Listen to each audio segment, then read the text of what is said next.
Brief introduction of mine. I'm a founder and director of a company called Blue. We operate from India. Before starting this company, I worked with NetSquare, Chase Bank, IBM, and Foundstone. My primary interest is web security research. I write a lot of papers for security focus, O'Reilly, DevX, Inform-IT, etc. I released several tools which we are going to see today. WS Scanner, Scan Web 2.0, AppMap, AppCode Scan, WS Chess, etc. Published some advisories on .NET and Java servers. I co-authored some of the books called Web Hacking, Hacking Web Services, and one of the book which is going to release next month is Web 2.0 Security. Today's agenda will start with Web 2.0 overview and security concerns. Then we'll look at Ajax Security in detail, and then we'll look at web services in detail, since these two are the two critical components of Web 2.0 apps. Some trends: 80% of companies are investing in Web 2.0 services as a part of Web 2.0 initiative. This is like recent McKinsey 2007 global survey. By the end of 2007, 30% of large companies will have some kind of a Web 2.0 business-based business initiative up and running. This is Gartner's finding, and it is suggesting by 2008 web services or service-oriented architecture would surge ahead, which we are all seeing nowadays. Every new application is coming up with a Web 2.0 framework, or old applications like Yahoo Mail, which is now migrating to a beta Web 2.0 based Yahoo Mail and such. So how Web 2.0 application would look like, what you have is your local application where you have your database and authentication servers running over here, and you have a web services through which you are talking to the rest of the world over internet. Your client-side application running in browser may be running with Ajax, maybe running with a rich internet application over a Flash, or the key components of these applications would be HTML, JavaScript, and DOM, which is interactive, get changed. Interesting part is on the other side, where you have internet which is connected to weather, news, documents, email, bank, trade, RSS feeds, blog, etc. So you are, from your start page, pretty much you can access your emails, you can access your trading account, everything at a one page, and that is a front-end application.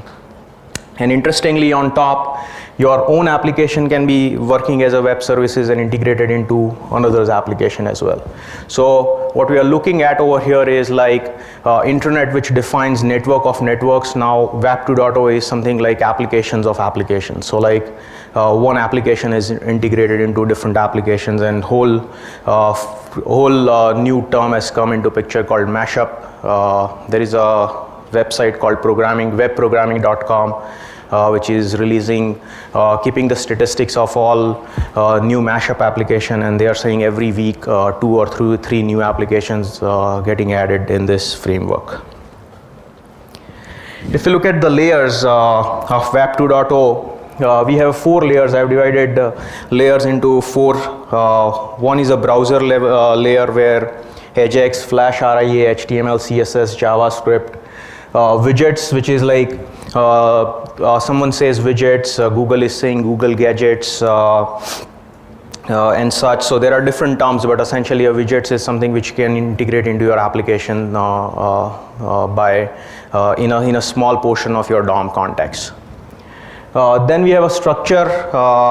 Usually in a Web 1.0 application, you see there are just one structure which usually pass back and forth. You send get or post request with a name and value pair, which is hitting to your web server, and web server will send you HTML response back. But if you look at Web 2.0, there are whole new of methods which have come into picture after introduction of XHR. So we are seeing XML, JSON, JS object, array, and many different structures which we're going to see in detail. If you look at the protocols, we have a JSON RPC, REST, XML RPC, SOAP. So there are various different protocols coming into picture as well. On a server side, we are seeing services. We are seeing SaaS framework that is called Software as Services Framework, or Open APIs. So essentially, this is a server layer which is also changing. So you don't have a traditional ASP or ASPX pages running. Now you have ASMX pages, which is like a web services pages, or a JWS pages, which is Java Web Services pages and such. Oops. Technology landscape would something look like this. You have a Ajax RIA client on the top, you have a traditional web client below. It is talking with web server, it is talking with a scripted engine, and then it is talking with your application server and integrated framework, which is running with ASP.NET or J2E or whatever. And then there is a web services plugin, which is actually integrated into your application framework, which is pushing entire application into web services, which can be remotely invoked. It is like a traditional RPC services, but it is like an application-based RPC services, which we are seeing. And then that piece is talking with database. Looking at the Web 2.0 security concerns, complex architecture and confusion of technologies is creating some of the loopholes and implementation level bugs. We have already seen some of the worms like SAMI, Yammer, Spaceflash. This is attacking MySpace. This is some of the bugs attacking Yahoo. We have seen some of the bugs on Google as well as such. These all bugs are usually, if you look at this worm, they are leveraging XHR calls to interact with the application to the browser.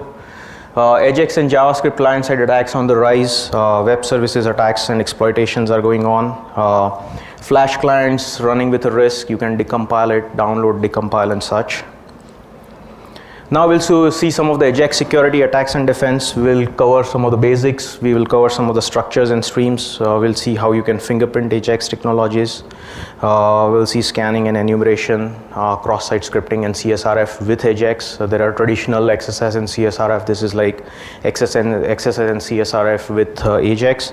And we'll see some of the secure code base.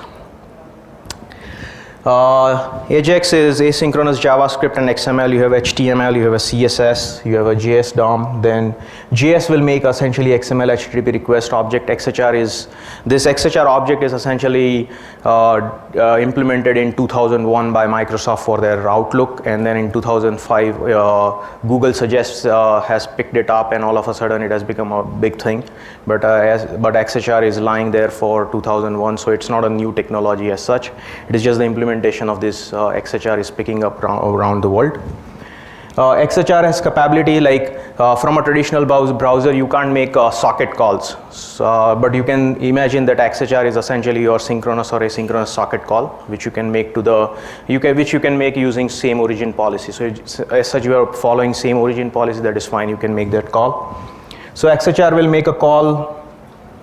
This can be asynchronous or synchronous to a web server. Then web server will talk with your XML middleware, text, whatever, and then it will grab your database and resource and funnel it back. Ajax sample, this is a sample code. On top we are initiating the XHR object. On this middle part we are opening a socket, http.open get mainstream main.html, and at the end you see true. This is true for asynchronous call as such. And then this is asynchronous call, so we are waiting for on ready state change. As soon as its state becomes 4, we execute certain routines. So this is the way, if you are doing something on your browser window, you are doing something on a left hand side, you can do such stuff and work around on a right hand side. As soon as thing is done, you will see the stuff on the left hand side. So yeah. So essentially you are seeing Ajax as a multi-threaded application running in your browser, and you don't have to worry about a refresh and reload and repaint the DOM and browsers and such. So that is where the whole power of Ajax is coming. And then actually you make a HTTP send null. If you are making get request, HTTP send would be null. If you are making a post request, then your buffer will go into HTTP send. Ajax data structure. Ajax is using various data streams. As I said, developers are innovating in this field. JavaScript can take place, talk with a backend resources now in natively, so you don't have to pass name value pair all the time. You can pass any stream to the server. You can grab any stream coming from the server. Mashup applications can be leveraged. It is important to understand these streams can be vulnerable. It has significant security impact. Some of the streams are JSON, array, JS object, etc. Let's see some of the streams. For example, over here we have a simple Ajax call. So we are making Ajax call in a browser over here. As soon as Ajax call goes, there is a nice plugin called Firebug where you can segregate the traffic which is going through XHR or a segregate traffic which is a native. Over here the Ajax call has been executed, and this is Ajax call. Next is This is a JSON stream coming to the browser. So over here, when you click a show profile,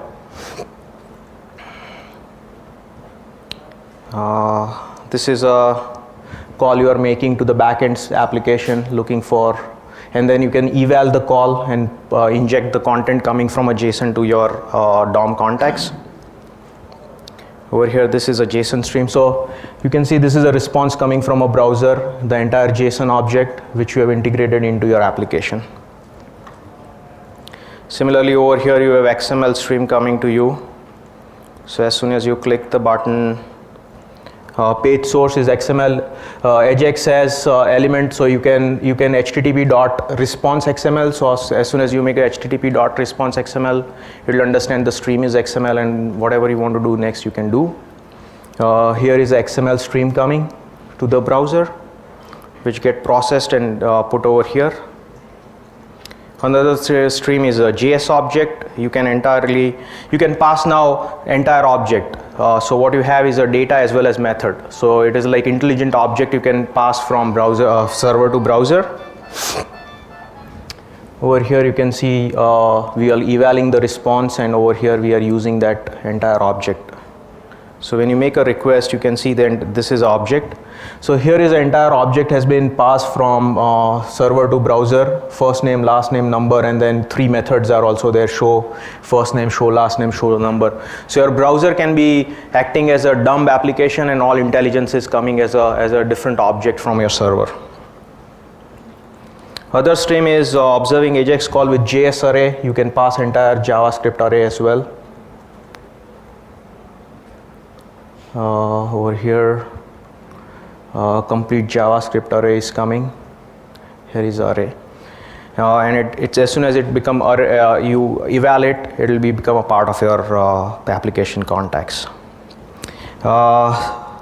So this is interesting. So essentially what we are seeing is like you can pretty much integrate any information which is you want to integrate. Like your server side application is running on Python or whatever, and your client side application is running on different technology, both technology no JSON, both technology no JS objects. So pretty much it is a seamless integration we are seeing. So this is on Ajax and data structures. Cross-domain calls has to follow same origin policy. So Ajax has to follow same origin policy. Browser security doesn't support cross-domain calls, but cross-domain callback with JavaScript is possible. Google, eBay, Yahoo already have implemented this callback functionality.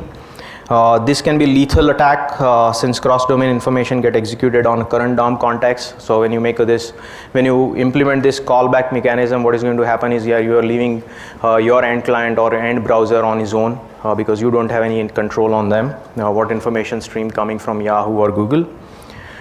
Developers put proxy to bypass the same origin policy. So over here, for example, cross-domain bypass by proxy. So what we want to do is, for example, over here, if your application is running on xyz.com, you can't make a call to abc.com. So how you can make a call to abc.com? That's the challenge for developers. So what they are doing is, over here you can see it has created a proxy. So on a server side, they are running with a proxy.aspx, then in that you can pass a URL. So server is hosting the proxy and all traffic will tunnel through it, and whatever information you want to grab on the internet, it will come through that tunnel. So now if we make a call, and then there is an entire Ajax execution block here. So it has gone through a proxy, an entire JSON stream has come to you through a proxy. And second mechanism to bypass same origin policy is by script, since a script tag has not to follow same origin policy. So here what we are doing is we are putting a cross-domain call which is available as services on Google, Yahoo or eBay. So over here when we go to a source, in a source you can see there is a block.example.org, which is a completely different domain, and at the back we are defining a callback. So what we are saying is, we are saying a client to send all information in a callback called profile callback function. So it will wrap around all the information into that function and send a stream to us.